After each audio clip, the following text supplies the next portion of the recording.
तो चलिए स्टूडेंट, आज हम लोग क्लास 11th के बायोलॉजी चैप्टर 2 बायोलॉजिकल क्लासिफिकेशन को देखते हैं। बायोलॉजिकल क्लासिफिकेशन क्यों किया गया, इसके पीछे का कारण हम लोग फर्स्ट चैप्टर में पढ़ चुके थे कि क्या आवश्यकता थी जो लिविंग वर्ल्ड है उसको क्लासीफाई करने की और उससे क्या फ़ायदे हुए। अब हम लोग इस चैप्टर में देखेंगे कि इस बायोलॉजिकल क्लासिफिकेशन के प्रोसेस क्या थे, कैसे कैसे जीवों को वर्गीकृत किया गया। तो इस बायोलॉजिकल क्लासिफिकेशन में जो पहला पीरियड जाता है वह जाता है हमारा एरिस्टोटल को।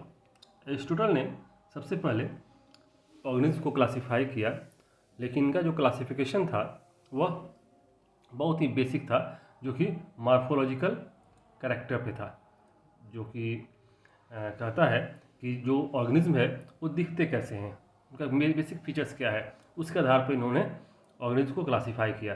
जैसे कि प्लांट को इन्होंने हर्ब्स, श्रब्स और ट्रीज में क्लासीफाई किया। क्यों? क्योंकि ये जो कुछ छोटे प्लांट्स हैं, बहुत छोटे प्लांट को हर्ब्स, जो बुशी होते हैं, झाड़ीदार होते हैं, उसको श्रब्स, और जो बड़े बड़े पेड़ होते हैं उनको ट्रीज, इस तरह से उन्होंने इसको क्लासीफाई कर दिया। उसी तरह से एनिमल किंगडम में एनिमल को इन्होंने दो ग्रुप में बांटा, एक तो जिसमें रेड ब्लड मिलता है और दूसरा जिसमें रेड ब्लड नहीं होता है। तो इन्होंने इस तरह से एनिमल को भी दो ग्रुप में बांटा। हालांकि इनका जो कंट्रीब्यूशन था, है ना, इस फील्ड में उतना सटीक नहीं था, फिर भी इन्होंने शुरुआत किया, इसीलिए पहला पीरियड एरिस्टोटल जाता है क्लासिफिकेशन का। इसके बाद आया हम लोग का two kingdom classification. Two kingdom classification के दौर में जो ऑर्गेनिज्म थे उनको दो कैटेगरी में बांटा गया, है ना, एक प्लांट, दूसरा एनिमल। जो अपना खाना खुद बना सकते हैं, those organism who can manufacture their own food, and those who can't. तो इसमें कैरोलस लिनियस ने, ये जो कैरोलस लिनियस साहब हैं, इन्होंने इन दोनों ग्रुपों को नाम दिया, एक को प्लांटी, जो प्लांट किंगडम में आते हैं यानी सारे प्लांट्स, और दूसरा एनिमल। तो उन्होंने दो ग्रुप बनाया, प्लांटी और एनिमलिया का। लेकिन ये जो दो किंगडम क्लासिफिकेशन था, हालांकि बहुत दिनों से चला, लेकिन इसमें भी कुछ ड्रॉबैक्स हैं। ड्रॉबैक्स कहें तो इसका मतलब ये हुआ कि कुछ कमियां, जिस कमियों को दूर करने के लिए, है ना, नेक्स्ट जो किंगडम है, नेक्स्ट जो प्रोसेस है क्लासिफिकेशन का, वो एडॉप्ट किया गया। तो वो पहले देखते हैं कि वो क्या कमियां थी, जो टू किंगडम क्लासिफिकेशन की क्या कमियां थी। तो चलिए देखते हैं। तो इसको बोलते हैं drawbacks of two kingdom classification. पहला ड्रॉबैक्स क्या था कि इनमें प्रोकैरियोट्स और यूकैरियोट्स को एक साथ डाल दिया गया, यानी एक ही किंगडम में, एक ही ग्रुप में। प्रोकैरियोट्स इसको बोलते हैं जिसमें प्रिमिटिव न्यूक्लियस है, यानी nuclear membrane is not bounded with nuclear membrane, और दूसरा यूकैरियोट्स जो ट्रू न्यूक्लियस है। तो इस तरह से ये दोनों ऑर्गेनिज्म एक ही ग्रुप में थे, ये पहला ड्रॉबैक। जैसे एग्जाम्पल देख लीजिए आप, बैक्टीरिया को प्लांट के साथ डाला गया, बैक्टीरिया यूकैरियोट्स प्रोकैरियोट्स और प्लांट्स यूकैरियोट्स। इस तरह से साइनोबैक्टीरिया प्रोकैरियोट्स और प्लांट यूकैरियोट्स, ये दोनों एक साथ थे। तो ये आपका पहला ड्रॉबैक्स। दूसरा ड्रॉबैक्स क्या है कि फोटोसिंथेटिक और नॉन फोटोसिंथेटिक, फोटोसिंथेटिक जो अपना खाना खुद बना सकते हैं, और नॉन फोटोसिंथेटिक जो अपना खाना खुद नहीं बना सकते, ये दोनों एक साथ हैं। जैसे एग्जाम्पल में एल्गी जो अपना खाना खुद बना सकते हैं, और फंजाई जो नहीं बना सकते हैं, ये दोनों ही प्लांट किंगडम में रखे गए थे। तो ये दूसरा आपका ड्रॉबैक दिख रहा है। और तीसरा महत्वपूर्ण ड्रॉबैक था, वो था कि यूनिसेलुलर और मल्टीसेलुलर को एक साथ रख दिया गया। एक सेलुलर और मल्टीसेलुलर जो है ना, बहुकोशिकीय, ये दोनों एक साथ थे। जैसे कि प्रोटोजोन जो यूनिसेलुलर है उसको एनिमली, दूसरे एनिमल्स जो हायर एनिमल्स हैं उनके साथ रखा गया था।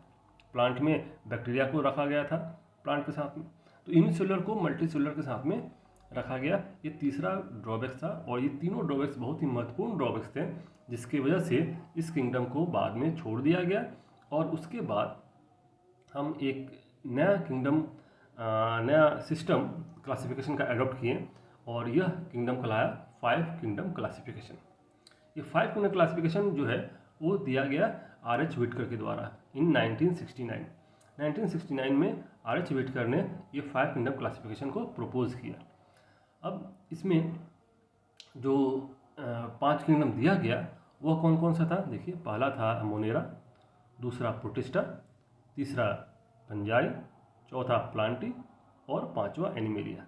ये 5 किंगडम हो गए, मोनेरा, प्रोटिस्टा, फंजाई, प्लांटी और एनिमेलिया। ये 5 किंगडम दिया गया R.H. व्हिटकर के द्वारा, और आज हम इसी 5 किंगडम क्लासिफिकेशन को फॉलो करते हैं।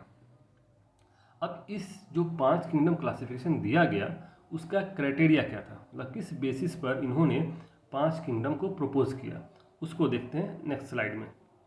देखिए, ये main criteria for 5 kingdom classification. तो पहला क्राइटेरिया देखा जाए, पहला क्राइटेरिया क्या था कि कॉम्प्लेक्सिटी ऑफ सेल स्ट्रक्चर। इन्होंने क्या देखा कि कुछ ऑर्गेनिज्म जो है बहुत सिंपल स्ट्रक्चर है, यूनिसेलुलर है, सेल उनका बहुत प्रिमिटिव है ना।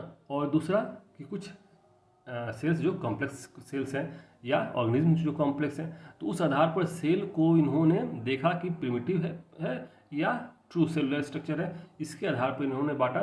तो complexity of the cell structures, जिसमें प्रोकैरियोट्स सिंपल माने जाते हैं, प्रिमिटिव माने जाते हैं, यूकैरियोट्स ट्रू माने जाते हैं। तो इस तरह से इन्होंने पहला बेसिस बनाया क्लासिफिकेशन का। तो सारे प्रोकैरियोट्स को एक तरफ कर दिया और सारे यूकैरियोट्स को दूसरी तरफ कर दिया।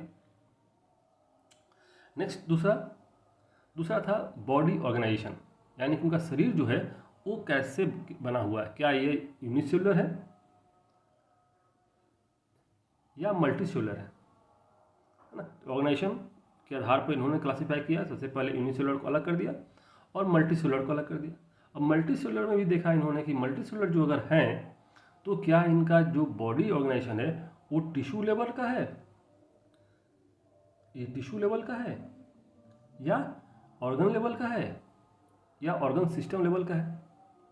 तो इस तरह से इन्होंने बॉडी ऑर्गेनाइजेशन को दूसरा बेसिस बनाया। तीसरा बेसिस क्या था? तीसरा था मोड ऑफ न्यूट्रिशन, यानी कि उनका न्यूट्रिशन का तरीका कैसा है। तो तरीका इनका ऑटोट्रॉफ्स है, क्या वो अपना खाना खुद बनाते हैं, या हेटरोट्रॉफ्स है या दूसरे पर डिपेंड है। ठीक है, तो मोड ऑफ न्यूट्रिशन था। और चौथा जो क्राइटेरिया था वो है फाइलोजेनिक रिलेशनशिप, यानी कि उनका जो संबंध है वो इवोल्यूशनरी संबंध किस तरह का है। ठीक है, दूसरे ऑर्गेनिज्म के साथ में उनका संबंध कैसा है, इस आधार पर इन्होंने 5 किंगडम क्लासिफिकेशन को प्रपोज किया। अब चलिए देखते हैं कि वो किंगडम एक एक करके उसकी फीचर्स को। तो सबसे पहले मोनेरा एक बार हम देखते हैं। मोनेरन, तो जितने मोनेरन्स हैं उनका पहला फीचर्स क्या है कि सब के सब प्रोकैरियोट्स हैं। ठीक है, सब के सब प्रोकैरियोट्स हैं, यानी कि इनके जो सेल्स हैं वो सेल्स में न्यूक्लियस आपको नहीं दिखेगा, इनके क्रोमोसोम्स जो हैं वो स्कैटर होते हैं साइटोप्लाज्म में। ठीक है, तो प्रोकैरियोट्स हैं जिसमें न्यूक्लियस आपको नहीं दिखेगा। बहुत सारे सेल ऑर्गेनल्स भी एब्सेंट होते हैं। तो पहला क्या है फीचर्स हुआ, मोनेरस जितने भी हैं सब प्रोकैरियोट्स हैं, सब यूनिसेलुलर हैं। ठीक है, एक ही सेल के बने हुए हैं, और चूंकि यूनिसेलुलर हैं तो ये माइक्रोस्कोपिक भी होंगे, यानी कि इसको आप नंगी आंखों से नहीं देख सकते हैं। तो ये हो गया आपका पहला फीचर्स। दूसरा फीचर्स क्या है कि दे मे फाउंड इन सोलिटरी और कॉलोनीज। मतलब क्या हुआ, ये अकेले, सोलिटरी मतलब अकेले, सिंगल में मिलेंगे, आपको मिल सकते हैं, दे मे फाउंड मिल सकते हैं, या कॉलोनीज के रूप में मतलब ग्रुप में। ठीक है, या ये फिलामेंट के रूप में भी हो सकते हैं। फिलामेंट मतलब कि हुआ एक चेन में इस तरह से आपको दिखेंगे, तो फिलामेंट के रूप में भी मिल सकते हैं। ठीक है, next, all of have cell wall, मतलब जितने भी मोनेरन्स हैं सब में आपको सेल वॉल मिलेगी, है ना, कोशिका भित्ति मिलेगी, सब में सेल वॉल मिलेगा। लेकिन एक यहाँ अपवाद है, एक्सेप्शन है। ये अपवाद क्या है, माइकोप्लाज्मा। ये माइकोप्लाज्मा को PPLO भी बोलते हैं, pleuro pneumonia like organism, PPLO, pleuro pneumonia like organism. इनमें सेल वॉल नहीं होता है। तो मोनेरन में ये बेसिक फीचर्स हो गए। अब आइए इसका क्लासिफिकेशन। तो क्लासीफाई कैसे किया गया, मोनेरन्स को कैसे क्लासीफाई किया गया है। देखिए, जितने मोनेरन्स हैं उसको निम्नलिखित ग्रुप में क्लासीफाई किया गया है। जैसे कि पहला आर्की बैक्टीरिया, जिसको एंशिएंट बैक्टीरिया भी बोलते हैं। दूसरा यू बैक्टीरिया, जिसको ट्रू बैक्टीरिया भी बोलते हैं। तीसरा एक्टिनोमाइसिटिस। ठीक है, चौथा साइनो बैक्टीरिया और ब्लू ग्रीन एल्गी, और पांचवा जो हुआ वो माइकोप्लाज्मा। इस तरह से 5 क्लास में इसको क्लासीफाई किया गया, archaebacteria, eubacteria, actinomycetes, cyanobacteria और ब्लू ग्रीन एल्गी और माइकोप्लाज्मा। ठीक है, आर्की बैक्टीरिया के बारे में हम लोग देखते हैं। आर्की बैक्टीरिया क्या है, इसको हम बोलते हैं एंशिएंट प्रोकैरियोटिक ऑर्गेनिज्म। एंशिएंट क्यों? क्योंकि बहुत पुराना, सबसे पहले शायद बैक्टीरिया इस धरती पर जब आया होगा तो उसमें भी सबसे पहले आर्की बैक्टीरिया आया है। तो यह ग्रुप जो है एंशिएंट प्रोकैरियोटिक ऑर्गेनिज्म के नाम से जाना जाता है। दूसरा क्या है कि they are also called ancient bacteria और लिविंग फॉसिल्स। तो ये इसको लिविंग फॉसिल्स भी आप बोलते हैं। लिविंग फॉसिल्स किसको बोलते हैं? ऐसे ऑर्गेनिज्म जो अपने जन्म के बाद से अब तक कोई परिवर्तन शो नहीं करते हैं, है ना। There is no any changes since their origin on earth, they are called living fossils. Because fossils किसको बोलते हैं आप जानते हैं? Fossils the dead remains of living organism is called fossils. अब ये तो डेड नहीं है, ये लिविंग है। क्यों लिविंग बोले? क्योंकि जब से ये धरती पर आए हैं, since from their origin they are remains as it is without any changes. Clear? तो इसको लिविंग फॉसिल्स बोलते हैं। नेक्स्ट पॉइंट क्या है कि their cell wall is made up of protein and non cellulosic polysaccharides. इनका जो सेल वॉल है ना, सेल वॉल बना हुआ है किससे? तो प्रोटीन और नॉन सेलुलोजिक मतलब बिना सेलुलोज वाला पॉलीसेकेराइड से बना होता है। ठीक है, नेक्स्ट है fats found in their cell membrane are branched which enable them to survive in extreme condition. मतलब कि इनके शरीर में जो फैट होते हैं, इनके कोशिकाओं में सेल वॉल में फैट्स होते हैं या मेम्ब्रेन में फैट्स आपको मिलेंगे। ये फैट जो है यह इनको एक्सट्रीम कंडीशन से, मतलब कि बहुत ही जो डस्टी कंडीशन होता है उससे इनको बचाते हैं। ठीक है, नेक्स्ट और लास्ट पॉइंट क्या है? All are anaerobes. All are anaerobes. Anaerobes किसको बोलते हैं? है ना, जो जिनको ऑक्सीजन की आवश्यकता नहीं होती है सर्वाइविंग के लिए, है ना। ये विदाउट ऑक्सीजन सर्वाइव कर सकते हैं, इसीलिए इसको बोलते हैं एनएरोबिक। जो जिनको ऑक्सीजन की आवश्यकता होती है उसको बोलते हैं एरोबिक, है ना। तो Archie bacterias do not required oxygen for their survival. चलिए अब इनका क्लासिफिकेशन देख लिया जाए। क्लासिफिकेशन ऑफ आर्की बैक्टीरिया कैसे क्लासीफाई किए गए हैं आर्की बैक्टीरिया? तो पहले इनको 3 ग्रुप बांटा गया। पहले इनको मैथेनोजेंस में, है ना, कुछ ग्रुप्स मैथेनोजेंस हैं, कुछ हेलोफिल्स हैं और कुछ थर्मोएसिडोफिल्स हैं। तो पहले देखते हैं हम लोग मैथेनोजेंस। मैथेनोजेंस इसे नाम जो पड़ा है इनका इसलिए पड़ा है क्योंकि ये मीथेन प्रोड्यूसिंग ऑर्गेनिज्म है।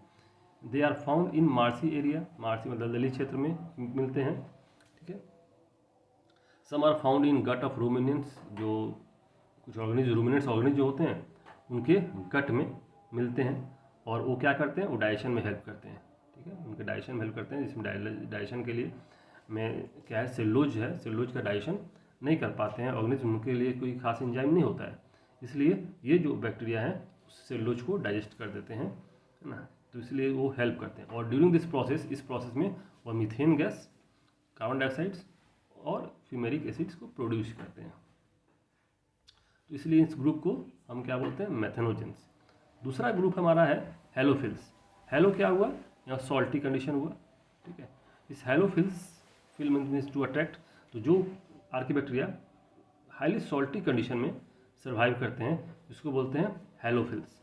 ठीक है, तो एक ग्रुप आपका हेलोफिल्स हो गया और एक लास्ट ग्रुप इनको कैटेगराइज किया गया थर्मो एसिडोफिल्स। यहाँ पे आप देखिए थर्मो मतलब कि हीट से है, एसिडो मतलब एसिड हुआ, तो थर्मो हीट और एसिड ये दोनों को टॉलरेट कर पाते हैं, इसीलिए इस ग्रुप को डाला गया है थर्मो एसिडोफिल्स में, जिसमें आप देखेंगे कि ये 80 डिग्री सेल्सियस पे भी सर्वाइव कर पाते हैं और हाईली एसिडिक कंडीशन में भी सर्वाइव कर पाते हैं, इसलिए नाम पड़ा इनका थर्मो एसिडोफिल्स।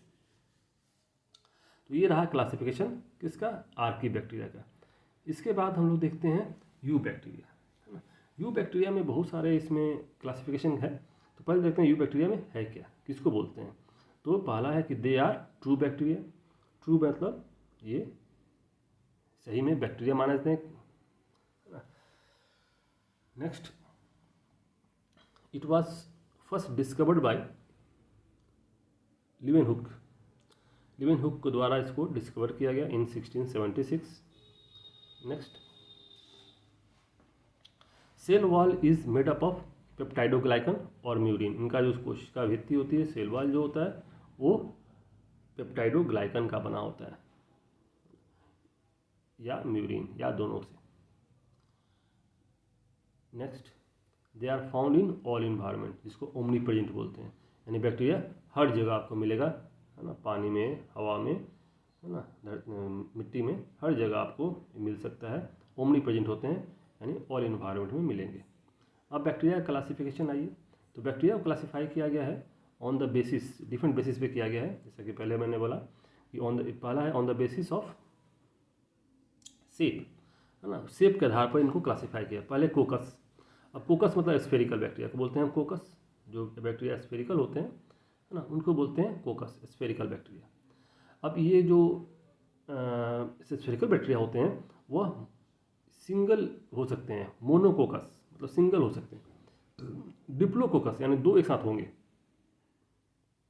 डिप्लोकोकस, है ना, स्ट्रेप्टोकोकस तीसरा हो सकता है, strepto when they are in chain, मतलब कि इस तरह से कई बैक्टीरिया एक साथ चेन में होंगे तो इसको बोलेंगे स्टेप्टोकोकस। और एक हो गया सार्सिना, सार्सिना मतलब कि क्यूब का रूप में रहेंगे, क्यूब का फॉर्मेशन, क्यूब लाइक फॉर्मेशन में रहेंगे। तो इस तरह से कोकस को हम कई तरह से क्लासिफाई करते हैं, मोनोकोकस, डिप्लोकोकस, स्टेप्टोकोकस, स्टेफिलोकोकस और सार्सिना। स्टेफिलोकोकस हुआ क्लस्टर में हुए, है ना, एक साथ कई होंगे, ये छूट गया था, तो एक साथ कई होंगे तो स्टेफिलोकोकस। ठीक है, नेक्स्ट है बैसिलस। बैसिलस क्या, जब ये रॉड शेप होंगे, है ना, एक रॉड शेप दिखेंगे तो इसको बोलेंगे बैसिलस। ठीक है, नेक्स्ट है स्पाइरुलिना, मतलब कैसा होगा, ये स्प्रिंग लाइक होंगे, देखने में स्प्रिंग लाइक होंगे, इसको बोलेंगे स्पाइरुलिना। और एक आ गया आपका लास्ट वाइब्रियो। वाइब्रियो कैसा होंगे, तो ये कॉमा शेप्ड, इस तरह से कॉमा शेप्ड होंगे, इसको बोलेंगे वाइब्रियो। तो इस तरह से इसको क्लासिफाई किया गया है on the basis of shape. Shape एक हो गया फोकस, यानी स्फेरिकल बैक्टीरिया को बोलेंगे कोकस, है ना, एक दूसरा हो गया स्पाइरुलिना, स्पाइरल होंगे देखने में, ठीक है, स्टेप्टोकोकस आपको ये बैसिलस रॉड शेप और वाइब्रियो कॉमा शेप। इस तरह से आपको ये shape of different shapes of bacteria दिखेंगे। ठीक है, नेक्स्ट क्लासिफिकेशन जो बेसिस है on the basis of absence और प्रेजेंस ऑफ फ्लैजिला। जो बैक्टीरिया है वो बैक्टीरिया में फ्लैज, एक बैक्टीरिया होता है उसमें फ्लैजिला होगा, तो ये फ्लैजिला कैसा होगा, होगा कि नहीं होगा, उसके आधार पर फिर इनको क्लासिफाई किया गया है। तो एक हुआ ए ट्राइकस, ए ट्राइकस मतलब ट्राइकस नहीं, ए मीन्स नो, तो this bacteria which have no flagella, जब फ्लैजिला, बिना फ्लैजिला के बैक्टीरिया होंगे, कोई फ्लैजिला इसमें नहीं होगा, है ना, तो इनको बोलेंगे हम, कोई फ्लैजिला नहीं है तो इनको बोलेंगे ए ट्राइकस। और जब फ्लैजिला हो जाएगा तो बोलेंगे ट्राइकस। तो दूसरा हो गया हमारा ट्राइकस, this bacteria which have flagella. अब ट्राइकस अगर होगा तो वो कई तरह हो सकते हैं, जैसे कि मोनोट्राइकस मतलब कि बैक्टीरिया है और एक फ्लैजिला इसमें है, तो मोनोट्राइकस केवल एक ही तरफ। एम्फीट्राइकस मतलब एक ही बैक्टीरिया है और फ्लैजिला दोनों तरफ है, एम्फी दोनों तरफ, one flagella at each and, तो वह एम्फीट्राइकस। तीसरा सिफेलोट्राइकस, सिफेलोट्राइकस क्या हुआ कि बैक्टीरिया जो है, एक बैक्टीरिया है और इसमें ट्राइकस जो है वो एक ही तरफ कई होंगे, बैक्टीरिया के एक ही तरफ ओनली वन साइड, है ना, कई फ्लैजिला होंगे एक साथ, तो बोलेंगे सिफेलोट्राइकस। लोफोट्राइकस मतलब कि क्लस्टर दोनों तरफ होगा, इस तरह से, सो बोलेंगे cluster of flagella present on both sides. और एक केस आपका आ गया पेरिट्राइकस। तो पेरिट्राइकस में क्या है कि बैक्टीरिया के चारों तरफ आपको फ्लैजिला मिलेंगे, इसको बोलेंगे पेरिट्रैकस। तो क्लियर है आपको? ये देखिए बैक्टीरिया को क्लासिफाई करते हैं on the basis of presence और absence of flagella. If the bacteria having flagella it is called trichous and if they do not have flagella it is called atrichous. Trichous bacteria further can be classified into different categories depending on the number of flagella and the position of flagella. For example, monotrichous. Monotrichous means those bacteria which having only one flagella at one end. Amphitrichous, one flagella at each end, both end one. So amphitrichous. Cephalotrichous, when there is a cluster of flagella in only one side. Lophotrichous, when cluster of flagella on both sides. And peritrichous, when there are flagellas all over its body. So on this basis it is classified. Third basis is on the basis of whether it retain a stain or not. It was first proposed by Graham. एक scientist थे, उन्होंने क्या बताया था कि bacteria को दो category में बांट सकते हैं, एक ग्राम पॉजिटिव और दूसरा ग्राम नेगेटिव। अब ये कैसे किए थे इसको आप देखिए इस डायग्राम से। सबसे पहले बैक्टीरिया के क्लस्टर को इन्होंने वायलेट क्रिस्टल से कलर किया है ना, और उसके बाद इसको आयोडीन से ट्रीट किया। After doing so all bacterias retain the colour. ऐसा करने के बाद सारे बैक्टीरिया ने कलर पकड़ लिया जो वायलेट कलर का था। अब इन्होंने क्या किया कि इथाइल अल्कोहल से है ना इसको धोया, वॉश किया है ना। जब इथाइल अल्कोहल से वॉश किया है ना तो उन्होंने क्या पाया कि कुछ बैक्टीरिया कलर को रिटेन कर रखते हैं, कुछ बैक्टीरिया कलर को छोड़ते नहीं हैं, एंड कुछ बैक्टीरिया जो है वो कलर छोड़ देते हैं। तो those bacteria who retain their colour is called Gram positive and those who loses it is called Gram negative. तो यही इनका बेसिस था कि it was first of all classified by the scientist Christian Gram. When the bacteria is treated with crystal violet, all sustain blue coloration. When stained bacteria treated with potassium iodide solution and washed with alcohol or acetone, some bacteria retain the blue color while others lose it. Those bacteria who retain the blue color is known gram positive and those who loses it is called gram negative. ठीक है, clear है? Next basis देखते हैं on the basis of whether it evolve oxygen और not. जो bacteria जो है oxygen revolve करते हैं कि नहीं करते हैं उस बेसिस पे इसको क्लासिफाई किया गया। एक ऑक्सीजेनिक है यानी those bacteria who evolve oxygen, जो ऑक्सीजन को निकालते हैं रिलीज करते हैं उसको बोले हम क्या ऑक्सीजेनिक बैक्टीरिया, जिसमें साइनोबैक्टीरिया एग्जाम्पल हो गया आपका। और दूसरा जो कैटेगरी है एन ऑक्सीजेनिक यानी जो ऑक्सीजन इवॉल्व नहीं करते हैं, जिसमें पर्पल सल्फर बैक्टीरिया, क्लोरोबियम और रोडोस्पाइरुलम, ये एग्जाम्पल हो गया जो एन ऑक्सीजेनिक है, जो ऑक्सीजन इवॉल्व नहीं करते, ऑक्सीजन रिलीज नहीं करते। नेक्स्ट बेसिस था हम लोग का on the basis of whether it require oxygen not. अभी इनको जीवित रहने के लिए ऑक्सीजन चाहिए कि नहीं चाहिए, उसके आधार पर दो कैटेगरी। फिर एरोबिक बैक्टीरिया जिसको ऑक्सीजन के प्रेजेंस में ही सर्वाइव कर सकते हैं, और दूसरा एनएरोबिक बैक्टीरिया जिसको ऑक्सीजन नहीं चाहिए। Those bacteria that can survive only in the presence of oxygen is known as aerobic. It may be obligate और फैकल्टेटिव। अब ऑब्लिगेट यहाँ पे बता रहा है, मतलब क्या हुआ कि इनको चाहिए ही चाहिए। ऑब्लिगेट मतलब इनको चाहिए ही चाहिए और बिना ऑक्सीजन के जीवित रहेंगे नहीं सकते। तो which can survive only in the presence of oxygen, वो चाहिए ही चाहिए ना, तो इसको बोलते हैं ऑब्लिगेट। और दूसरे कैटेगरी होते हैं फैकल्टेटिव। इसको क्या हुआ कि है तो ठीक है, नहीं है तो भी ठीक, तो भी चल जाएगा, है ना। They can survive in the presence of oxygen as well as in the absence. इसको दो कैटेगरी में डालते हैं, एक ऑब्लिगेटिव दूसरा फैकल्टेटिव, और एनएरोबिक बता ही दिया आपको। नेक्स्ट बेसिस देखा जाए on the basis of mode of nutrition. तो मोड ऑफ न्यूट्रिशन क्या हुआ कि ऑटोट्रॉफिक बैक्टीरिया जो अपना खाना खुद बना सकते हैं। और ऑटोट्रॉफ्स खुद बनाने वाले भी दो कैटेगरी के होते हैं, एक फोटो ऑटोट्रॉफ्स और दूसरा कीमो ऑटोट्रॉफ्स। ये लिटरल मीनिंग से ही समझ सकते हैं आप। फोटो ऑटोट्रॉफ्स मतलब कि अपने प्रकाश के प्रेजेंस में अपना खाना बना ले, और दूसरा केमिकल चेंजेस से जो एनर्जी रिलीज होता है उससे अपना खाना बना ले। उसके आधार पर इसको दो कैटेगरी में। और उसके बाद है हेटरोट्रॉफिक जो अपना खाना खुद नहीं बना सकते हैं। तो इस तरह से नेक्स्ट ये हमारा बेसिस हो गया मोड ऑफ न्यूट्रिशन पे। और रिप्रोडक्शन ऑफ बैक्टीरिया, इस यू बैक्टीरिया में रिप्रोडक्शन कैसे होता है इस पर लास्ट में हम लोग देखते हैं, है ना। इसमें क्या है कि बाइनरी फिजन से रिप्रोडक्शन करते हैं, है ना। एक बैक्टीरिया से 2 बैक्टीरिया बनता है ना। एक सिंपल डिवीजन प्रोसीड्यूर अपनाते हैं, या स्पिरुलेशन का प्रोसेस को अपनाते हैं, जिसमें डस्टी कंडीशन में, एडवर्स कंडीशन में ये कई स्पोर्स बनाते हैं, है ना, जो कि मेजोरिटी ऑफ बैक्टीरिया शो करते हैं रिप्रोडक्शन का।